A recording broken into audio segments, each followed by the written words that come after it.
কিরে ছোট, তুই ঝাড় দিয়ে ময়লাগুলো আমাদের দিকে ফেলছিস কেন? ফেলেছি, বেশ করেছি। তুই কি পায়ে পা তুলে ঝগড়া করবি টুম্পা?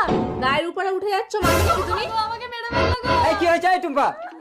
দাদা তোর টাকা আছে বলে কি তুই সবসময় চেঁচিয়ে আমাদের চুপ করে রাখবি? তোদের সঙ্গে কথা বলাটাই আমার পাপ হয়েছে। এই চলে এসো না।